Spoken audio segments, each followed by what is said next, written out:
Bismillahirrahmanirrahim. Assalamualaikum warahmatullahi wabarakatuh. Alhamdulillahi rabbil alamin, wal aqibatu lil muttaqin fala udwana illa 'alal zalimin. Asyhadu an la ilaha illallah wahdahu la syarika lah, wa asyhadu anna Muhammadan abduhu wa rasuluh. Salawatu Rabbi wa salamuhu alaihi wa ala alihi wa ashabihi wa man ihtada bihadihi wastanna bisunnatihi ila yaumiddin wa sallama tasliman katsira, amma ba'du. Ikhwani wa akhawati kaum muslimin, kaum muslimat, rahimani wa rahimakumullahu jami'a. Alhamdulillah, puji dan syukur senantiasa kita ucapkan untuk Allah Tabaraka wa Ta'ala atas nikmat dan karunia yang diberikan oleh Allah Tabaraka wa Ta'ala untuk kita semua. Salawat beserta salam semoga senantiasa dilimpahkan oleh Allah untuk junjungan dan panutan kita Nabi Allah yang mulia Muhammad sallallahu alaihi wasallam. Ikhwani wa akhawati kaum muslimin, kaum muslimat, rahimani wa rahimakumullahu jami'a. Pada kesempatan yang berbahagia kali ini biiznillah, kita akan kembali mencoba untuk melanjutkan kajian dan pembahasan kita, mencoba untuk membaca salah satu di antara karya yang telah ditulis oleh Al-Imam Abu Isa Muhammad bin Isa ibn Sawrah At-Tirmidzi rahimahullahu ta'ala. Karya beliau Sunan At-Tirmidzi, di mana pada pertemuan yang lalu, pertemuan terakhir, kita telah sampai pada pembahasan hadis nomor 2557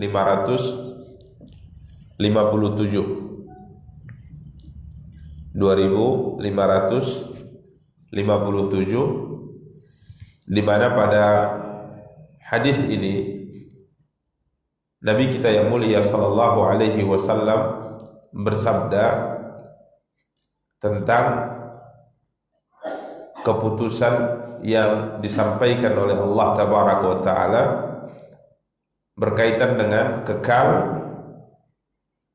dan abadinya penduduk surga di dalam surga, serta kekal dan abadinya penduduk neraka di dalam neraka.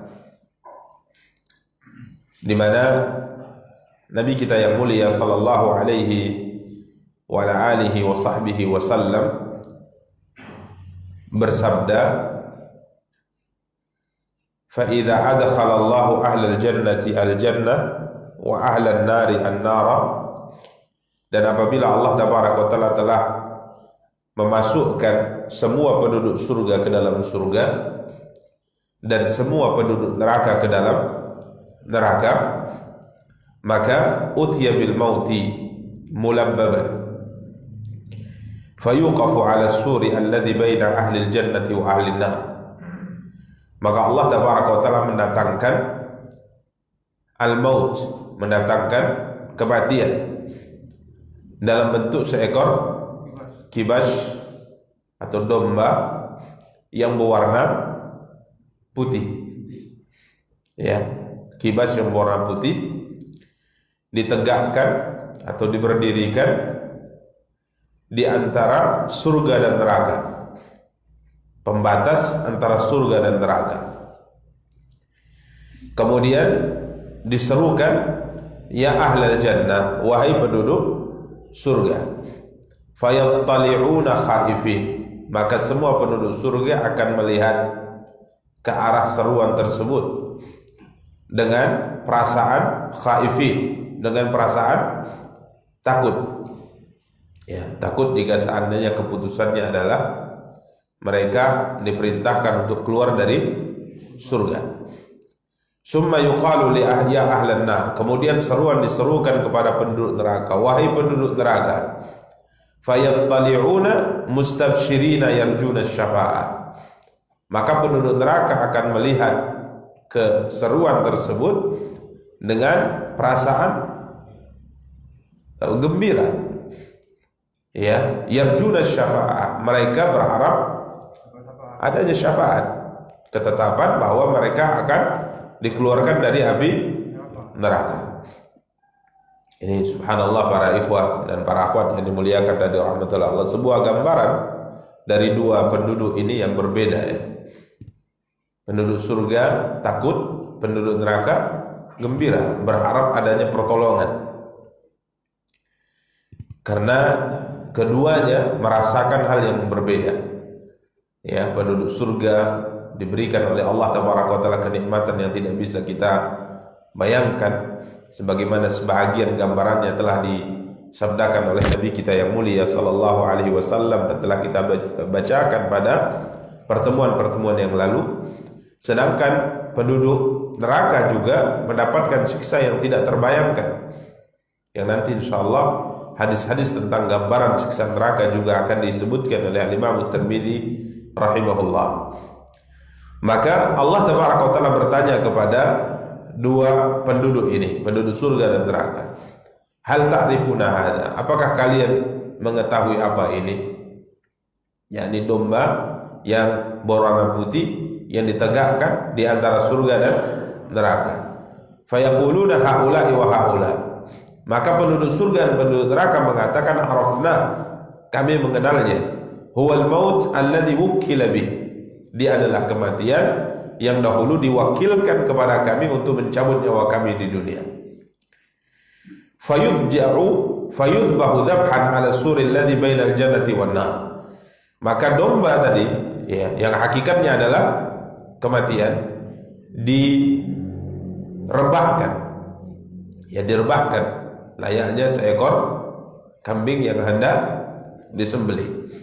Fayudja'u, maka ia direbahkan. Fayudbahu dhabhan, maka domba tadi disembelih di atas pembatas yang berada di antara surga dan neraka. Artinya kematian dimatikan, mati dimatikan. Bisa dibayangkan? Tidak bisa, karena ini perkara ghaib. Ini perkara ghaib. Tidak ada yang kita ucapkan kecuali amanna kullu min indi rabbina, kami beriman karena semua ini datang dari Allah Tabaraka wa Ta'ala. Maka kematian yang mendatangi setiap yang bernyawa, yang difirmankan oleh Allah Tabaraka wa Ta'ala, kullu nafsin dha'iqatul maut, setiap yang bernyawa pasti akan merasakan kematian. Ini menunjukkan bahwa kematian itu adalah makhluk. Kematian adalah makhluk. Ya, mati itu adalah makhluk. Sebagaimana nyawa juga makhluk. Maka kematian akan dimatikan oleh Allah Tabaraka wa Ta'ala, ya, yang dirubah dalam bentuk seekor kibas yang warna putih yang disembelih di antara surga dan neraka. Tsumma yuqal, kemudian dikatakan kepada penduduk surga dan penduduk neraka, ya ahlal jannah khuludun wala maut, wa ya ahlan nar khuludun wala maut. Wahai penduduk surga, kekal kalian di dalam surga dan tidak ada kematian setelahnya. Wahai penduduk neraka, kekal di dalam neraka dan tidak ada kematian setelahnya. Ini ketetapan terakhir yang ditetapkan oleh Allah Tabaraka wa Ta'ala, menunjukkan bahwa surga ada penduduknya, neraka juga ada penduduknya. Dimaksud dengan penduduk neraka di sini adalah yang kekal di dalam neraka. Ini juga sebagai bantahan, sebagaimana kita jelaskan pada beberapa pertemuan yang lalu, bahwa ahlus sunnah berkeyakinan surga itu kekal dan neraka itu kekal. Surga kekal, neraka kekal. Penduduk surga yang hidup di dalam surga itu ada, kekal di dalam surga itu ada. Begitu juga penduduk neraka yang hidup kekal dalam neraka itu juga ada. Sebagaimana ditetapkan dalam sabda Nabi kita yang mulia sallallahu alaihi wasallam ini, setelah kematian disembelih, maka Allah berfirman, wahai penduduk surga kekal, tidak akan mati selamanya. Wahai penduduk neraka kekal dan tidak akan mati selamanya. Demikian para ikhwah dan para akhwat yang dimuliakan dan dirahmati oleh Allah Taala. Bahkan pada hadis 2558 dari Abu Sa'id Al-Khudri radhiyallahu anhu. Ya, ini sebagai tambahan, namun tambahan ini ada sedikit perbincangan di kalangan para ulama. Yakni Nabi kita yang mulia sallallahu alaihi wasallam menyebutkan bahwa kematian tadi dirubah bentuknya dalam bentuk seekor kibas yang warna putih, ditegakkan antara surga dan neraka, kemudian disembelih. Wa hum yanzurun, dan semua penduduk surga dan neraka melihat penyembelihan tersebut. Kemudian ini tambahannya yang diperselisihkan para ulama tentang kesahihannya.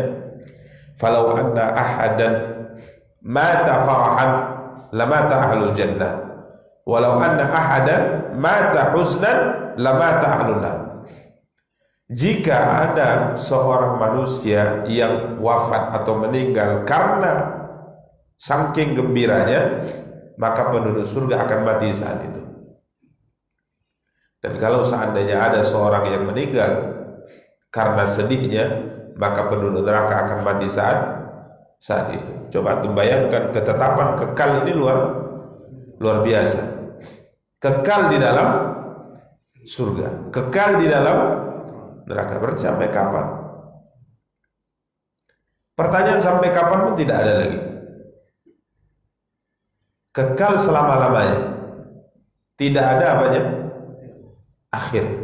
Ya, tidak ada akhir. Coba bayangkan bagaimana perasaan penduduk surga tatkala keputusan ini ditetapkan oleh Allah. Dan coba kita bayangkan bagaimana perasaan penduduk neraka tatkala ketetapan ini ditetapkan oleh Allah. Maka dalam tambahan riwayat, walaupun didhaifkan oleh sebagian para ulama, kalau ada yang meninggal karena begitu senangnya, maka dia akan meninggal saat itu. Tapi tidak ada lagi kematian, karena kematian juga sudah dimatikan. Dan kalau seandainya ada yang meninggal karena sedihnya, maka saat itu penduduk neraka akan sedih, akan meninggal. Kenapa? Karena tidak ada lagi harapan selamat. 1000 tahun, 2000 tahun, 1 juta tahun, saat itu mereka rasakan dahsyatnya api neraka, tapi mereka masih berharap. Karena tatkala tadi disebutkan oleh Nabi ada seruan, mereka bergembira. Karena apa? Berharap moga ini akhir daripada kesengsaraan yang mereka rasakan. Akan tapi tatkala ketetapan mengatakan kekal tidak akan mati selamanya, berarti harapannya sudah habis. Limisli hadza falyamalil amilun. Untuk akhir perjalanan hidup seperti ini hendaknya kita berjuang. Demikian para ikhwah dan akhwat yang dimuliakan oleh rahmatullah Allah. Dan ada sebuah penegasan yang kemarin sempat kita ingatkan.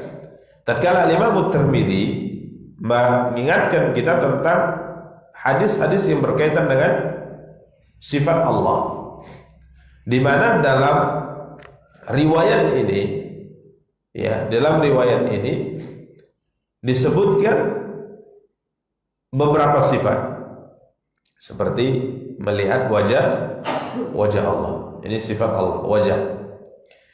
Kemudian juga ada tambahan sifat yang kemarin kita jelaskan. Sifat apa kemarin? Sifat qadam. Sifat qadam atau kaki bagi Allah tabaraka wa taala. Maka Imam Tirmidzi rahimahullah berkata, ini kemarin telah kita bacakan, bahwa sifat-sifat ini menurut pendapat para ulama seperti Imam Sufyan ats-Tsauri, Imam Malik bin Anas, Imam Abdullah bin Mubarak, Imam Waqi' bin Jarrah. Ini para imam besar di masa atba'ut tabi'in, di mana mereka meriwayatkan semua hadis ini, kemudian mereka mengatakan turwa hadhil ahadits wa nu'minu biha. Semua hadis ini diriwayatkan dan kita apa? Kita imani. Tidak ada yang boleh kita ingkari. Wala yuqalu kaifa, dan tidak boleh dikatakan bagaimana hakikat daripada sifat ini. Hadis ini diriwayatkan, kemudian diimani, dan tidak ditanya tentang bagaimana hakikat sifat. Wa hadza amru ahli al-ilm alladhi ikhtaruhu wa dhahabu ilaih. Ya. Ini adalah sebuah keyakinan yang dinukil dari para ulama dan yang mereka pilih. Dan ini adalah pendapat mereka. Jadi hadis ini diimani, disampaikan, diimani, dan tidak ditanya tentang apa? Kaifiatnya. Ya. Demikian para ikhwah dan akhwat yang dimuliakan dan dirahmati oleh Allah tabaraka wa taala. Berikutnya kita akan masuk pembahasan berikutnya, kita akan masuk hadis 2559. Hadis Anas bin Malik radhiyallahu anhu. Sesungguhnya Rasulullah sallallahu alaihi wasallam bersabda, "Huffati al-jannatu bil makarihi wa huffatin naru bisyahawat." Huffatil jannatu bil makarih. Surga itu dikelilingi oleh setiap perkara yang dibenci, dan neraka itu juga dikelilingi oleh setiap perkara yang dicintai oleh hawa nafsu. Subhanallah, hadis Anas bin Malik radhiyallahu taala nanti akan dirincikan penjelasannya pada hadis berikutnya, hadis Abu Hurairah radhiyallahu taala. Jadi pagar surga itu adalah semua perkara yang dibenci oleh jiwa. Neraka juga pagarnya dipenuhi oleh setiap perkara yang dicintai oleh hawa nafsu manusia. Karenanya kalau kita perhatikan para ikhwah dan para akhwat yang dimuliakan dan dirahmati oleh Allah, semua amal yang membawa seorang ke dalam surga, mayoritasnya atau seluruhnya adalah perbuatan yang dibenci oleh jiwa, yang tidak suka jiwa untuk melakukannya. Dan semua amal perbuatan yang membawa seorang ke dalam neraka Allah waliyadzubillah adalah perkara yang jiwa sangat cenderung untuk apa? Melakukannya. Karenanya kalau kita bandingkan antara mengerjakan salat dengan tidak mengerjakan salat, mana yang lebih senang orang melakukannya? Tidak mengerjakan salat. Beratnya. Amal menuju surga itu berat. Kita mesti melatih jiwa kita, membiasakan jiwa kita, bahkan kadangkala memaksa jiwa kita untuk melakukan amal-amal tersebut. Tapi kalau amal neraka tanpa dipaksa pun dia mengalir bagaikan air. Ini disabdakan oleh Nabi kita yang mulia sallallahu alaihi wasallam, dan diperjelas dengan riwayat hadis berikutnya 2560. yakni hadis Abu Hurairah radhiyallahu anhu dari Nabi kita yang mulia sallallahu alaihi wasallam. Lamma khalaqallahu al-jannata wan nar, tatkala setelah Allah menciptakan surga dan neraka. Ini menunjukkan juga keyakinan Ahlus Sunnah bahwa surga dan neraka hari ini sudah ada. Hari ini sudah ada. Jadi surganya sudah ada, nerakanya sudah ada, tinggal penduduknya yang belum dimasukkan ke dalamnya. Surganya sudah ada, nerakanya sudah ada. Sebagian orang mengatakan mubadzir lah Ustaz. Ya, mubadzir katanya. Ya, surga dengan semua keindahannya, sungainya, kemudian istananya, kemudian bidadarinya, kemudian buahnya, itu saat ini sudah ada. Ya, maka subhanallah para ikhwan dan akhwat yang dimuliakan dan dirahmati Allah, begitu juga neraka. Karenanya Nabi SAW bersabda, neraka berkata kepada Allah, ayram akala ba'di ba'dha, ya Tuhanku, sesungguhnya kami akan binasa dengan sendirinya. Ya, neraka mengatakan kami akan binasa dengan sendirinya. Kenapa? Karena hawa neraka saat itu awal mula diciptakan tidak ada keluar. Jadi panasnya itu di dalam, sehingga dengan sendirinya neraka ini akan hancur karena begitu sangat panasnya. Maka Allah izinkan neraka untuk mengeluarkan hawanya 2 kali dalam setahun, musim panas dan musim dingin. Maka Nabi SAW mengatakan, fa ashaddu ma tajiduna minal har wa ashaddu ma tajiduna minas zamharir wa inna shiddatal harri min fayhi jahannam. Nabi mengatakan, karenanya kalian akan merasakan begitu sangat panasnya di musim panas dan begitu sangat dinginnya di musim dingin. Dan dahsyatnya panas di musim panas itu hawa dari api neraka. Makanya kalau di negeri yang ada musim panas dan ada musim dinginnya, kadang-kala derajat panasnya itu sampai 50. Sampai apa? 50. Ya, artinya tuh kalau panasnya sampai 50, goreng telur di luar saja udah insyaallah udah sudah masak ya, sudah masak. Berjalan kita di atas padang pasir misalnya, melepuh kaki kita karena begitu panas. Ya, sampai ada sebuah peribahasa di kalangan bangsa Arab, ya, yakni seorang yang salah ya, ia lari dari panasnya api, ya, lari dari panasnya api, kemudian demi untuk agar selamat dari panasnya api ini, maka dia lari ke tengah padang pasir yang panasnya sama seperti apa? Sama seperti api. Ya, jadi ini hawa. Maka surga dan neraka saat ini sudah apa? Sudah ada.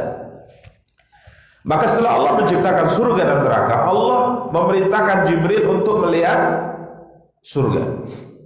Setelah diciptakan surga dengan keindahannya dan semua nikmatnya, Allah perintahkan Jibril, unzur ilaiha wa ila ma a'adtu li ahliha fiha.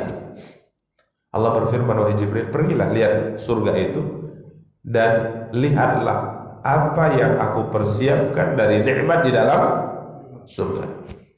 Fajahaha, maka Jibril pun pergi ke surga. Wa nadhara ilaiha wa ila ma a'addallahu li ahliha fiha. Maka Jibril melihat surga dan melihat nikmat yang disiapkan oleh Allah untuk penduduk surga. Qal faraja'a ilaihi. Maka Jibril kemudian setelah melihat surga, dia kembali kepada Allah.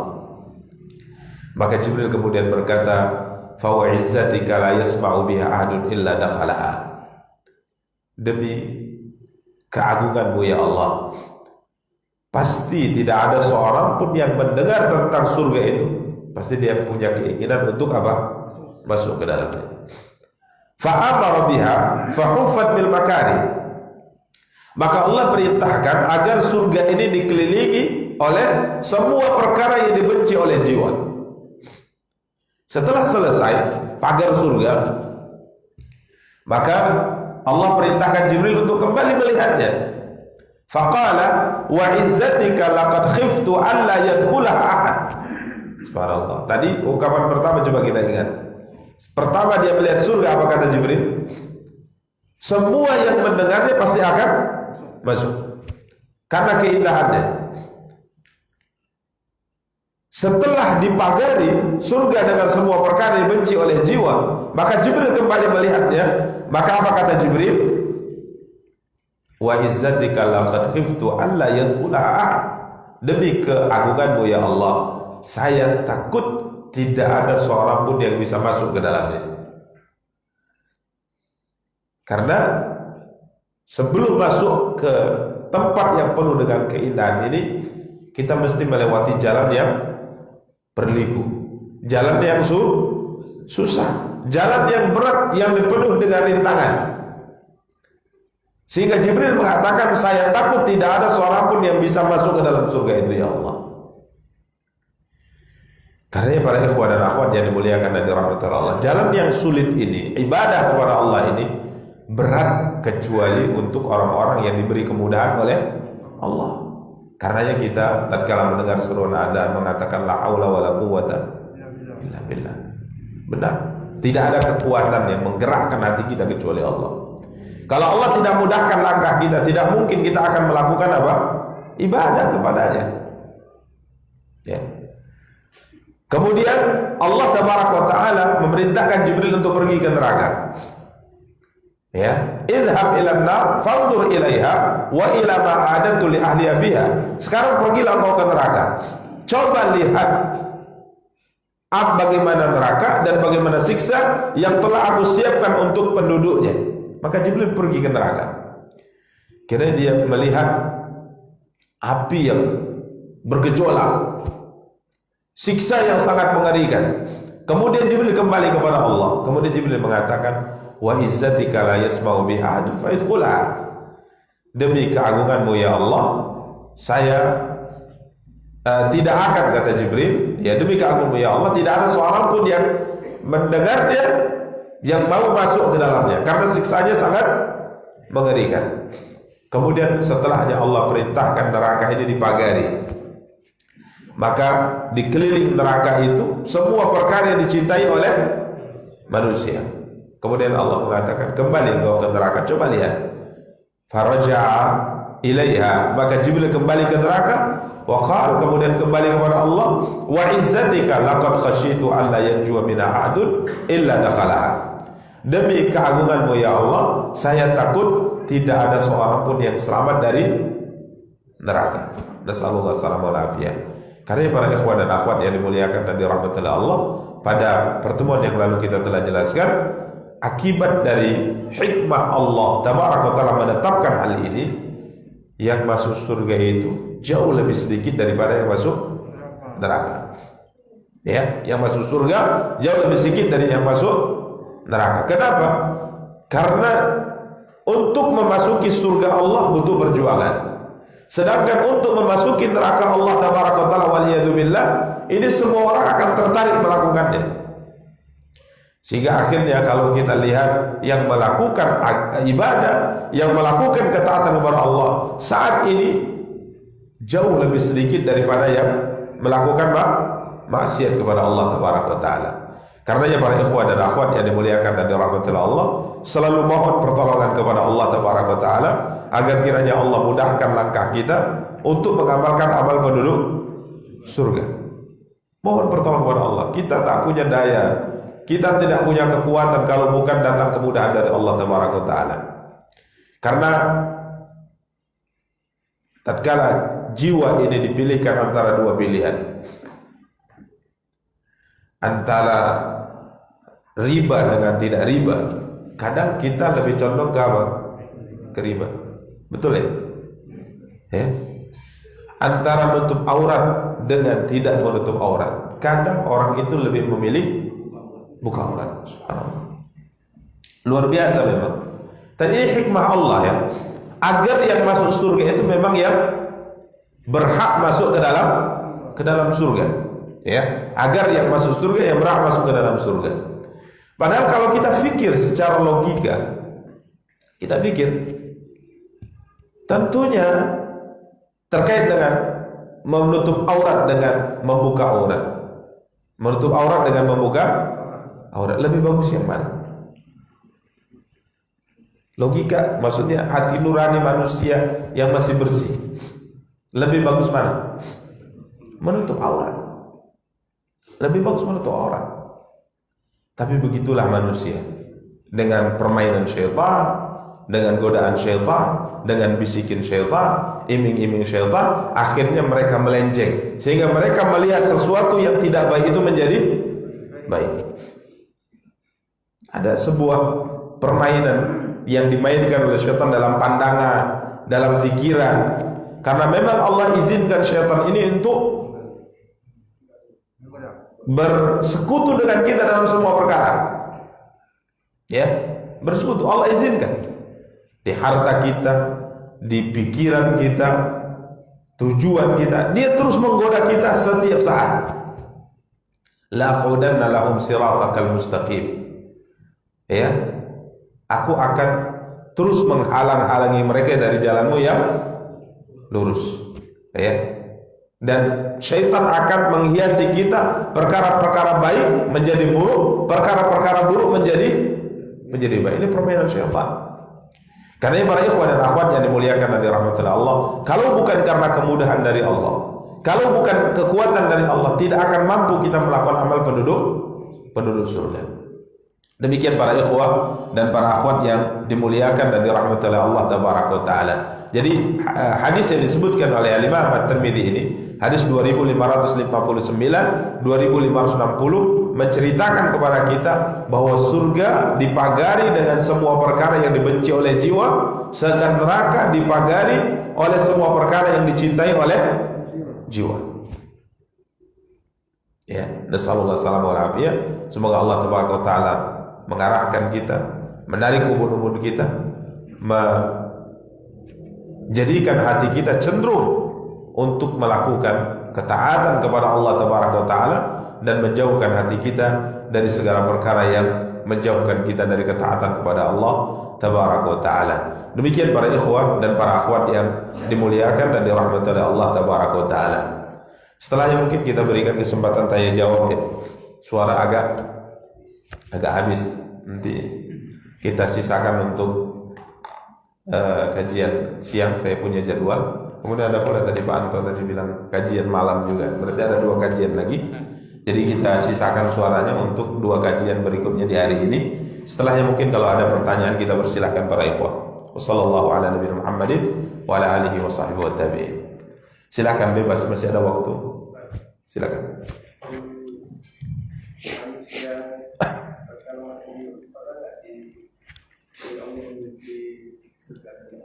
Gimana? Baik. Masuk manusia secara umum. Baik. Terkait dengan mimpi surga dan neraka, tentunya kalau Nabi kita yang mulia sallallahu alaihi wasallam, hadis berkaitan dengan beliau melihat surga dalam mimpinya itu ada beberapa hadis. Beliau diajak dalam mimpinya oleh seorang malaikat untuk melihat neraka. Beliau diajak oleh malaikat untuk masuk ke dalam surga. Itu ada beberapa hadis bercerita demikian. Ya, sampai beliau bermimpi masuk ke dalam surga. Kemudian beliau melihat sebuah istana. Beliau melihat sebuah istana. Kemudian karena sangat indahnya istana tersebut, beliau ingin masuk. Istananya indah sekali. Beliau ingin masuk. Kemudian beliau bertanya kepada malaikat yang membawa beliau dalam mimpi, istana siapa itu? Qala li rajulin min Quraisy, milik seorang lelaki dari suku Quraisy. Dalam sebagian riwayat milik Umar bin Khattab. Maka Nabi mengurungkan niat untuk melihat ke dalam istana tersebut karena Umar punya sifat apa? Cemburu. Punya sifat apa? Cemburu. Kemudian Nabi berjalan mengelilingi surga dalam mimpinya, dan beliau melihat suara langkah, derap langkah, suara melangkah, suara kaki. Maka Nabi mengatakan, suara langkah siapa yang ada di depan kita? Maka malaikat yang membawa Nabi mengatakan, derap langkah siapa? Bilal bin Rabah. Maka paginya Nabi kita yang mulia sallallahu alaihi wasallam menceritakan mimpi ini kepada para sahabat. Maka Umar mengatakan, kenapa kau tidak masuk melihatnya ya Rasulullah? Ya, karena engkau punya sifat cemburu. Nanti kalau saya masuk engkau cemburu, enggak ngasih tahu, enggak izin. Maka Umar mengatakan, apakah pantas bagiku cemburu kepadamu ya Rasulullah? Kemudian Nabi panggil Bilal. Bilal, apa rahasia kenapa kami mendapati derap langkahmu itu di hadapan kami? Seakan-akan kau lebih cepat masuk surga. Maka Bilal mengatakan, ya Rasulullah, tidaklah saya berhadas kecuali saya wudu, bersuci. Ya. Maksudnya apa? Beliau selalu menjaga wudunya. Jadi kalau batal langsung wudu, batal langsung wudu. Ini keistimewaan Bilal bin Rabah. Ya, kalau kita mungkin bisa, tapi perjuangannya lebih berat. Kenapa? Kita hadas itu sangat banyak. Ya. Kemudian setelah selesai wudu, beliau langsung salat 2 rakaat. Jadi ini banyak hadis-hadis seperti ini. Nabi bermimpi masuk surga, Nabi bermimpi masuk ke dalam neraka, melihat siksa apa? Siksa neraka. Lalu selain Nabi bagaimana? Maka tentunya tatkala kita berbicara tentang mimpi, kita mesti memahami bahwa mimpi ini ada 3 modelnya. Mimpi ada 3 macamnya, 3 bentuknya. Pertama, mimpi dari Allah. Kemudian mimpi dari bawaan jiwa. Kemudian yang ketiga, mimpi dari syaitan. Ini tidak ada seorang manusia bermimpi kecuali mimpinya ini pasti salah satu di antara 3 ini. Kalau tidak dari Allah, maka dari bawaan jiwa. Maksudnya apa? Siangnya dia berhayal, siangnya dia melihat, ya. Maka apa yang dia hayalkan, apa yang dia pikirkan, apa yang dia lihat terbawa di dalam mimpinya. Lewat lihat kedai nasi padang yang paling enak, tapi tak punya duit. Lapar kali ini, ingin kali nah kali ini yang ini, tak punya duit. Ulang mimpi, terbawa dalam mimpi dia makan nasi padang. Alhamdulillah, kalaupun bukan kenyataan mimpinya sudah dia rasakan. Alhamdulillah. Maka kadang-kala kalau sebelum tidur itu berharap mimpi yang nikmat gitu ya, ya, tak punya apa-apa, mimpi cukuplah. Alhamdulillah. Ya, ini terbawa ke mimpi. Dikejar seekor anjing siangnya atau sorenya sampai keringat dingin, malamnya terbawa-bawa. Karenanya anak-anak biasa seperti itu kita lihat ya, tatkala dia sorenya itu mainnya berlebihan, malamnya kadang-kala ngigau lah, jerit-jerit lah, ketakutan lah dan sebagainya. Ini yang kedua, mimpi bawaan jiwa, ya, yang kita mungkin istilahkan dengan bunga-bunga tidur. Ya bunganya ada yang bagus, ada yang jelek. Yang ketiga, mimpi dari syaitan. Mimpi dari mana? Dari syaitan. Jadi syaitan itu bisa mendatangi kita dalam mimpi kita. Ini yang diizinkan oleh Allah agar dia bersekutu dalam semua perkara dalam kehidupan kita. Jadi syaitan itu bisa datang dalam mimpi kita, imma mendatangkan rasa takut kepada kita atau menipu kita. Contoh, dia datang dalam mimpi menakuti kita, atau dia datang dalam mimpi memberikan tipuan kepada kita. Dia datang kemudian mengatakan, saya Rasulullah. Kau pasti masuk surga, gak usah banyak-banyak ibadah. Subhanallah. Ini mimpi. Jadi jangan kemudian antum mimpi seperti itu. Pasti Rasul datang menemui saya, menjamin saya masuk surga. Hati-hati. Mimpi kemungkinan salah satu di antara 3 perkara ini. Untuk memastikan mimpi yang kita lihat salah satu di antara 3 ini tidak bisa. Bisa saja dari Allah, bisa saja dari syaitan, bisa saja dari bawaan jiwa. Ya, pernah nginap di hotel yang sangat mewah beberapa bulan yang lalu, kemudian pada suatu hari pingin lagi gitu, tapi ekonomi tidak memungkinkan. Akhirnya kita hanya merenung, kemudian mimpinya masuk surga. Ya, masuk surga. Kemudian paginya apakah kita bisa pastikan kita akan masuk surga? Tidak bisa para ikhwan. Jadi salah satu di antara 3 kemungkinan kalau kita berbicara tentang mimpi. Dan subhanallah, mimpi ini kata Rasulullah SAW, satu bahagian dari 60 sekian bahagian kenabian yang masih ada di atas muka bumi. Artinya apa? Semua perkara yang bisa menjadikan seorang mengetahui apa yang akan terjadi itu sudah tidak mungkin lagi dilakukan, tidak mungkin lagi ada kecuali lewat mimpi. Jadi Nabi itu kadang-kadang Allah berikan kepada beliau informasi tentang apa yang akan terjadi. Ini mukjizat yang Allah berikan kepada mereka. Setelah para nabi meninggal, maka informasi ini tidak mungkin diketahui oleh siapapun kecuali lewat mimpi. Maka tidak benar orang tahu apa yang akan terjadi dari kuku. Enggak benar. Oh, besok terjadi ini katanya. Tengok telapak tanganmu. Oh, kamu besok kalau menikah. Nah, enggak benar itu. Tidak ada lagi yang seperti ini. Garis-garis di mana? Di tanah meramal apa yang terjadi. Ini semua penustaan. Tidak ada yang benar itu. Semua telah ditutup oleh Allah. Hanya satu jalannya. Apa itu? Mimpi. Namun mimpi yang susahnya 3 perkara yang kita sebutkan tadi.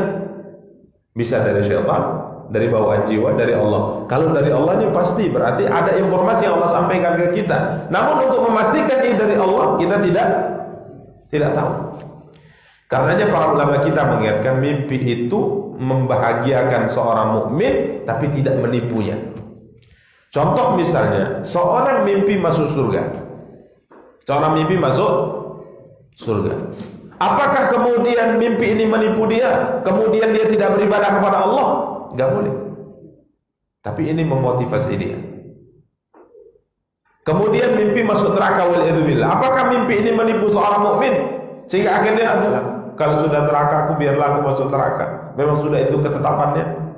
Tidak mungkin. Jangan seperti itu. Karena mimpi ini tidak bisa kita pastikan apakah dia datang dari Allah atau datang dari syaitan.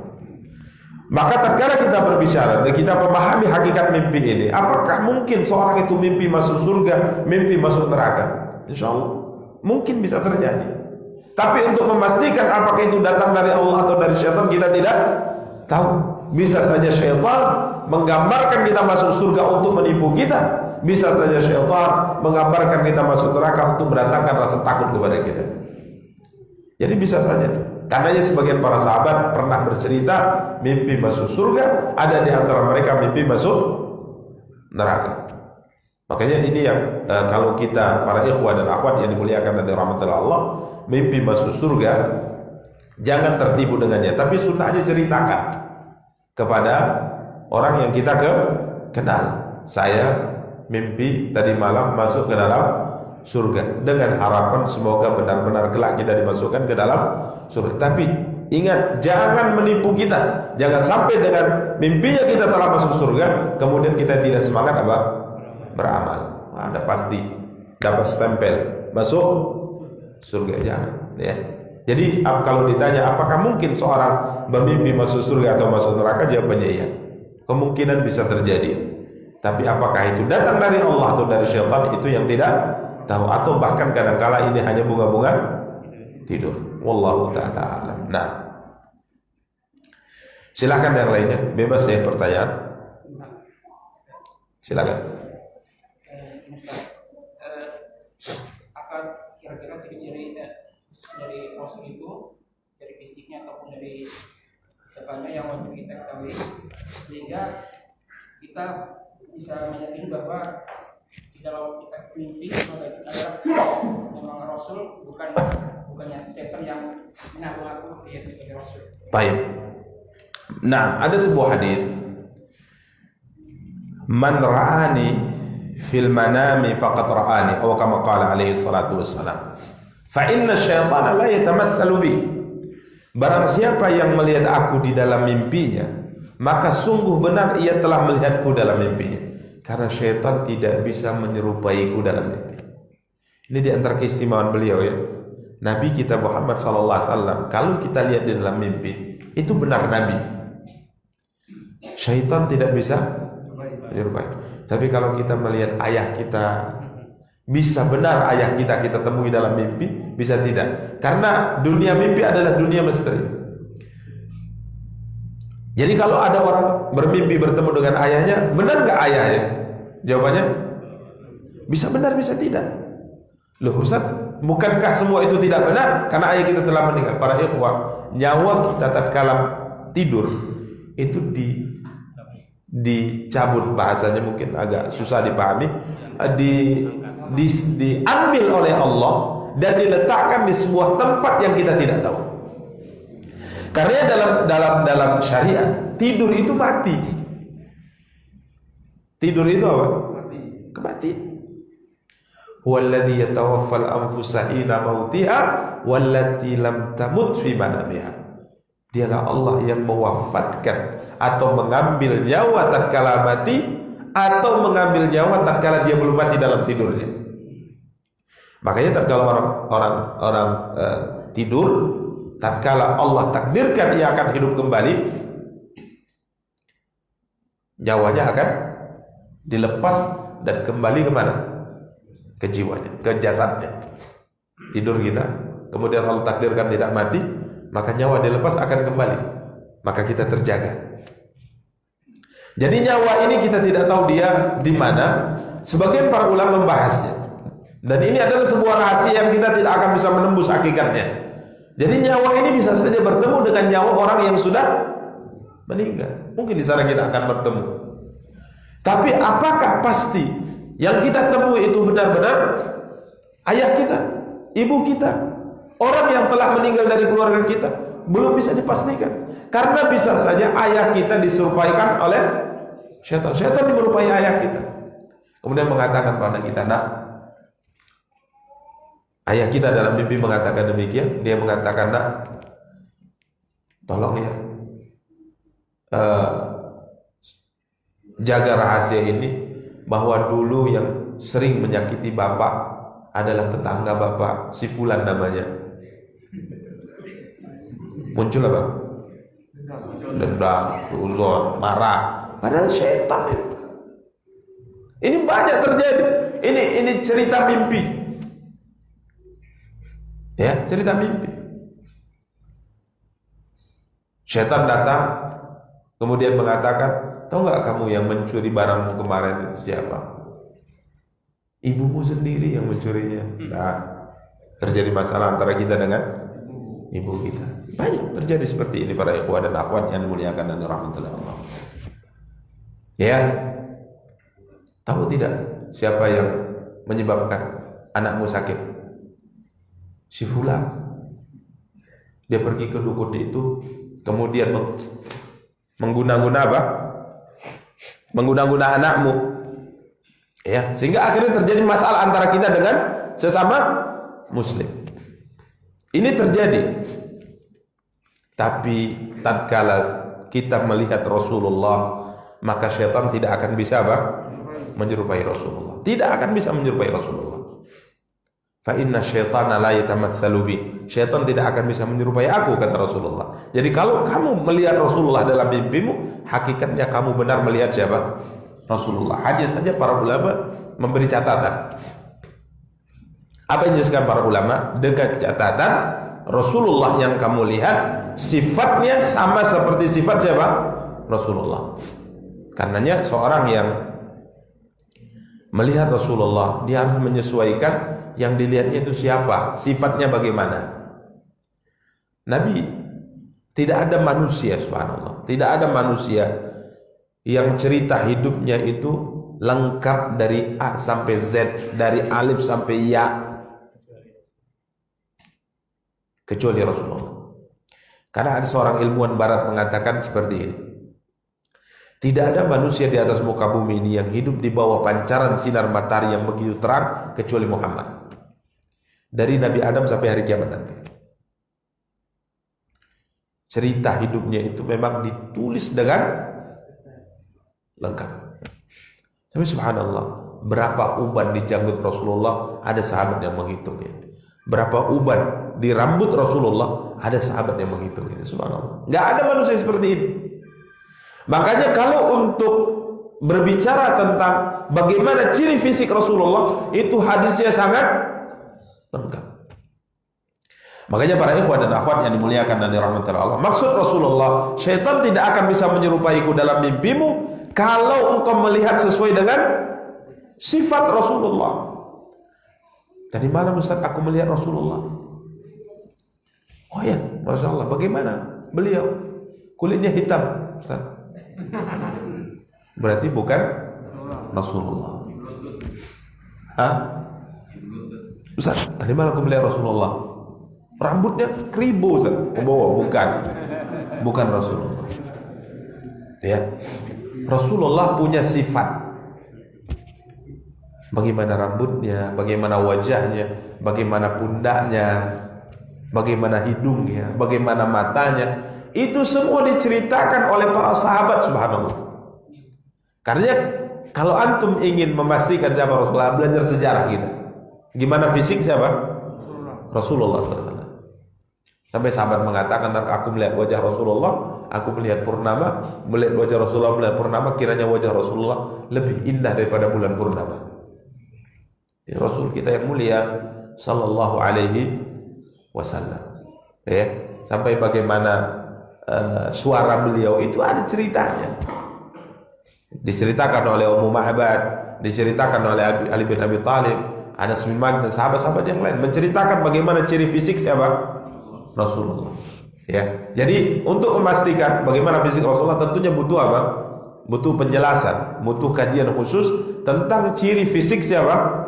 Rasulullah sallallahu alaihi wasallam. Jadi tatkala melihat Nabi sallallahu alaihi wasallam dalam mimpi, ini sebuah kemuliaan. Tapi yang perlu dipastikan apakah benar itu siapa? Rasulullah. Dan yang berikutnya, dengan melihat Rasulullah bukan berarti ada sebuah ajaran, ada sebuah keyakinan yang baru yang disampaikan oleh Rasulullah kepada kita. Tidak ada. Jangan sampai aku melihat Rasulullah, kemudian Rasulullah SAW memerintahkanku untuk mengerjakan sholat zuhur 6 rakaat. Nggak ada lagi itu. Nggak ada. Ya. Aku melihat Rasulullah, disampaikan padaku sebuah tambahan ayat dalam surat Al-Ikhlas, surat Qul Huwallahu Ahad.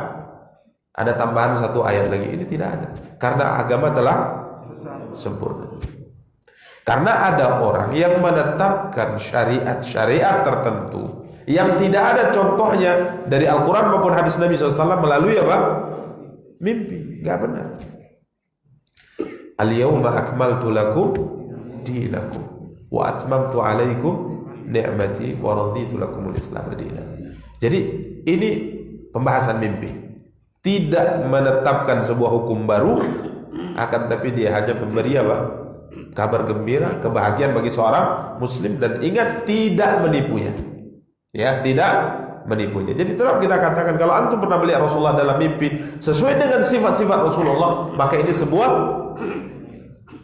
kemuliaan. Utsman bin Affan radhiyallahu taala di akhir hayatnya, besoknya beliau terbunuh, malamnya beliau mimpi. Apa kata Rasulullah dalam mimpinya? Kala itu Nabi bersama dengan Abu Bakar radhiyallahu taala anhu. Nabi berkata kepada Utsman, aftir indana. Jadi Utsman malam itu mimpi, satu hari sebelum beliau terbunuh, malamnya beliau mimpi. Apa kata Rasulullah dalam mimpinya bersama dengan Abu Bakar dan Umar? Utsman, buka puasa bersama kami ya. Itu mimpinya. Maka besoknya, paginya Utsman puasa dan hari itu beliau terbunuh. Radhiyallahu taala. Ini dalam dunia mimpi biasa seperti ini ada, akan tapi tetap kita katakan tidak bisa dibahas seperti kan. Contoh misalnya Nabi bertemu dengan antum, besok kamu temui saya ya, berarti saya mau mati. Kan bisa saja seperti itu. Ini bisa saja syaitan. Tapi kalau benar sifatnya Rasulullah, bisa saja itu informasi. Karena kita katakan pintu mengetahui gaib itu semua ditutup oleh Allah kecuali dari satu pintu. Pintu apa itu? Pintu mimpi. Tapi untuk memastikan ini yang susah. Bisa saja terjadi. Ada informasi tertentu yang Allah sampaikan pada kita melalui mimpi tentang apa yang terjadi. Saya pernah 2000 berapa gitu. Saat itu kita hendak umrah. Ramadan, bulan Ramadan. Saat itu visa dari kerajaan Saudi Arabia, masa aktifnya itu hanya 30 hari. Masa aktif hanya 30 hari. Sekarang subhanallah ini 90 hari sekarang visa masa aktifnya. Jadi selama kurun kita dikeluarkan oleh kedutaan Saudi Arabia visa itu di tanggal sebelum masa berakhir, maka kita bisa beli tiket untuk terbang ke Saudi. Tapi contoh misalnya akhir masa visa itu tanggal 20 Ramadan berakhir, antum belum dapat tiket, maka tanggal 21 antum tidak akan bisa berangkat karena visanya sudah expired, sudah habis sudah. Qadarullah, masa visa saya waktu itu seingat Anda ya, kurang lebih tinggal 1 pekan. Tinggal satu pekan. Artinya kalau saya tidak dapat tiket di pekan ini, berarti saya tidak bisa berangkat. Maka teman mengatakan, berangkat saja. Ini tiket nggak dapat karena bulan Ramadan itu full semua penerbangan, baik Saudi Arabia atau yang lainnya, itu semua full. Karena semua orang kalau di bulan Ramadan itu berangkat mengejar apa? Pahala haji bersama dengan Rasulullah. Jadi umrah di bulan Ramadan pahalanya sama seperti haji bersama siapa? Rasulullah. Itu luar biasa. Dan muka orang subhanallah berlomba-lomba full. Maka teman mengatakan, berangkat saja antum ke bandara waktu itu di Soekarno-Hatta di Jakarta. Temui si fulan, ini kepala untuk penerbangan Saudi Arabia di Cengkareng, Bandara Soekarno-Hatta. Temui dan minta tolong kepada beliau dan tunjukkan visa antum. Insya Allah antum akan dibantu karena dia teman dekat saya. Maka berangkat kita ke sana. Udah bawa koper. Sampai di sana kita, mana fulan? Datanglah. Saya temannya si fulan. Beliau sudah meninggal sekarang, rahimahullah. Saya temannya si fulan. Oh ya, masya Allah, itu teman baik anak. Iya, dia minta tolong. Ini visa saya tinggal sekian waktunya, dan dia minta carikan saya tiket. Maka dia mengatakan, wallahi demi Allah, ini orang kalau minta tolong ke saya pasti akan tolong. Tapi untuk saat ini saya nggak bisa menolong karena semua penerbangan full. Sampai kapan saya bisa dapat tiket? Setelah Ramadan habis masa visa saya, nggak bisa terbang. Ya gimana lagi? Ya, antum mau cari penerbangan apapun nggak akan dapat, full semuanya. Akhirnya kita balik lagi bawa koper pulang. Kemudian saya waktu itu malamnya tidur saya mimpi saya duduk di pesawat Saudi Arabia. Mimpinya saya duduk, kemudian saya lihat ke jendela. Dalam mimpi saya lihat ke jendela keluar. Alhamdulillah saya sudah di pesawat Saudi Arabia, berarti saya berangkat gitu. Itu umrah pertama. Qadarullah, paginya pada subuh saya telepon teman tadi, Ustaz, wallah dia tidak bisa bantu, tidak mungkin kecuali setelah Ramadan. Oh iya ya, gimana ini kata beliau kan? Coba nanti saya usahakan. Tapi di hati saya yakin saya akan berangkat, karena saya mimpi. Saya mimpi itu saya ceritakan pada teman-teman. Mereka mengatakan, nggak mungkin, insya Allah saya berangkat. Qadarullah, beliau telepon pusat penerbangan Saudi Arabia di kota Riyadh. Beliau telepon temannya di sana. Tiket saya keluar. Kemudian besoknya saya disuruh pergi sekarang ke pusat penjualan tiket yang ada di di Jakarta Selatan. Maka saya berangkat sana. Atas nama siapa? Saya bawa paspor. Oh ya, ini baru keluar tiketnya. Langsung diprint, keluar tiketnya. Masya Allah, dapat saya. Kemudian saya pergi besoknya terbang. Apa kata teman tadi? Antum bisa dapat ini dari mana katanya? Kami tidak dapat apa ini, rupanya dari pusatnya, dari kota Riyadh. Direktur utamanya di sana telepon oleh beliau. Akhirnya berikan kepada si fulan 1 tiket. Akhirnya saya dapat. Kemudian saya duduk di pesawat itu, saya buka betul kacanya. Inilah mimpi saya. Itu mimpi. Jadi bisa terjadi. Tinggal Nabi mengatakan, ceritakan kepada, kalau engkau melihat mimpi baik, ceritakan kepada temanmu. Kalau engkau melihat mimpi buruk, tutup rapat. Jangan engkau ceritakan, insya Allah tidak akan berbahaya. Jadi begini metode kita dalam apa? Dalam mimpi. Jadi ada sesuatu yang dibuka oleh Allah, tapi biasa mimpinya antum pahamlah. Itu mimpinya bukan seperti bunga-bunga tidur. Artinya jelas mimpi itu. Jelas mimpi itu. Ya. Makanya mimpi ini subhanallah luar biasa ya. Luar biasa. Dan Nabi SAW mengatakan di akhir zaman hampir semua mimpi orang yang beriman menjadi kenyataan. Ya, menjadi kenyataan. Orang yang paling banyak mimpinya terbukti adalah orang yang jujur dalam berbicara. Orang yang jujur dalam berbicara, yang imannya bagus, yang imannya benar, sehingga terlihat dalam kehidupan sehari-hari, maka mimpinya biasanya tidak akan meleset dari sebuah kenyataan. Makanya subhanallah, ini mimpi adalah cerita yang menakjubkan. Maka para ulama dalam karya-karya mereka adalah ada pembahasan bab ta'bir ru'ya, bab takbir mimpi. Ada takbirnya. Dia ada takbirnya. Karena kalau orang bermimpi ini takbirnya kebalikan gitu. Ya. Karenanya takbir mimpi adalah sebuah pembahasan para ikhwah. Ini pembahasan menyingkap gaib. Dan itu ada ilmunya dalam syariat. Bukan kembali kepada takbir-takbir mimpi di luar daripada agama kita. Tentu ada orang kalau melihat pohon cabai apa takbirnya, kan ada itu. Melihat ular apa takbirnya, kan gitu. Ada dipelajari orang. Maka cara mempelajari ini adalah kembali kepada hadis Rasulullah. Karena Nabi sudah mengajarkan cara takbir mimpi. Karena kalau antum ingin ahli dalam takbir mimpi, pertama antum hafal Sahih Al-Bukhari 7.000 hadis ya. Kemudian Sahih Muslim. Kemudian Sunan Tirmidzi antum hafal. Sunan Abu Daud antum hafal. Sunan An-Nasai antum hafal. Ibnu Majah 6 kitab sunnah hadis ini antum hafal. Insyaallah antum ahli dalam takbir mimpi. Kalau tidak hafal ini gimana Ustaz? Enggak usah coba-coba. Kenapa? Karena takbir mimpi ini mengklaim gaib. Mengklaim gaib. Artinya Anda sedang menyampaikan sesuatu yang belum terjadi. Jangan coba-coba menyingkap takbir ini. Karena apa? Ini gaib. Allah tutup. Kalau antum menyingkapnya tanpa ilmu, qul la ya'lamu man fis samawati wal ardi ghaiba illallah. Katakan ya Muhammad, tidak yang mengetahui perkara yang gaib di langit dan tidak di bumi kecuali siapa? Insyaallah. Dengan ilmu lah kadang-kala seorang itu bisa menyingkapnya melalui takbir mimpi. Dan kalau kita berbicara tentang takbir mimpi yang ditakbir oleh para ulama kita, itu banyak. Ada seorang mimpi seperti ini mimpinya di zaman Abdullah bin Az-Zubair. Saya bermimpi, dia datang kepada seorang ulama, saya bermimpi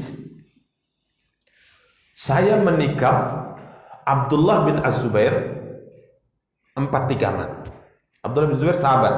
Kala itu beliau sedang terjadi pergolakan antara beliau dengan Abdul Malik bin Marwan. Abdullah bin Zubair dengan Abdul Malik bin Marwan. Ada seorang datang kemudian mengatakan, saya bermimpi membunuh Abdullah bin Zubair dengan 4 kali tikaman. Maka ulama ini mengatakan, jujur kamu, bukan kamu yang bermimpi itu. Bukan kamu yang membunuh dalam mimpimu. Benar, saya katanya. Enggak, bukan kamu. Ulama yang subhanallah. Siapa sebenarnya yang kau lihat dalam mimpimu yang menikam Abdullah bin Az-Zubair dengan 4 tikaman itu? Maka dia mengatakan, saya sebenarnya melihat Abdul Malik bin Marwan menikam Abdullah bin Az-Zubair dengan 4 tikaman. Maka ulama ini mengatakan, Abdullah bin Az-Zubair ini akan dikalahkan oleh Abdul Malik bin Marwan. Akan dikalahkan oleh Abdul Malik bin Marwan, dan Abdul Malik bin Marwan ini akan punya 4 anak, semuanya menjadi khalifah. Ini takbirnya. Ini takbirnya luar biasa ini. Kalau kita kan gak terbayang bagi kita. Tikaman ya tikaman gitu. Tapi subhanallah, apa keterkaitan tikaman dengan Abdul Malik bin Marwan yang akan mengalahkan Abdullah bin Az-Zubair sehingga Abdul Malik akan menjadi khalifah, Abdullah bin Zubair akan terbunuh, dan Abdul Malik ini akan punya 4 anak, semuanya khalifah. Dia akan menggantikan secara bergantian. Subhanallah, takbir ini sesuai dengan kenyataan. Perkara gaib, perkara gaib yang disampaikan oleh Allah melalui apa? Mimpi. Tapi jangan coba-coba masuk ke dalam ranah ini kalau kita tidak punya ilmu. Berarti mengaku-ngaku mengetahui perkara gaib, dan ini dosanya sangat besar di sisi Allah Taala. Benar, Abdullah bin Zubair terbunuh, kemudian Abdul Malik bin Marwan ini punya 4 anak, semuanya menjadi khalifah. Ya, semuanya menjadi khalifah. Demikian para ikhwan dan akhwat. Tapi kalau kita ditanya misalnya, saya mimpi ini enggak tahu. Saya mimpi naik sepeda motor bocor bannya tiba-tiba. Karena motor baru saya beli ya Ustaz. Ya, Nggak tahu saya. Ya, bisa saja takbirnya yang enggak gitu bisa saja. Ya, bisa saja takbirnya enggak. Tapi intinya tidak boleh masuk ke ranah ini tanpa ilmu. Ini perkara gaib. Ya, jadi mimpi pembahasan yang panjang ya. Pembahasan yang panjang. Semoga Allah Tabaraka wa Taala berikan pada kita mimpi-mimpi yang baik ya. Mimpi-mimpi yang baik. Kalaupun tidak kenyataan dia hanya bunga-bunga tidur, kita katakan ya alhamdulillah cukuplah walaupun hanya sekedar mimpi. Demikian wallahu taala a'la wa a'lam. Baik, mungkin kita cukupkan ya. Kita cukupkan pembahasan kita, semoga yang kita sampaikan ada faedahnya. Kita akhiri dengan doa kafaratul majlis. Subhanakallahumma bihamdika asyhadu an la ilaha illa anta astaghfiruka wa atubu ilaik. Wassalamualaikum warahmatullahi wabarakatuh.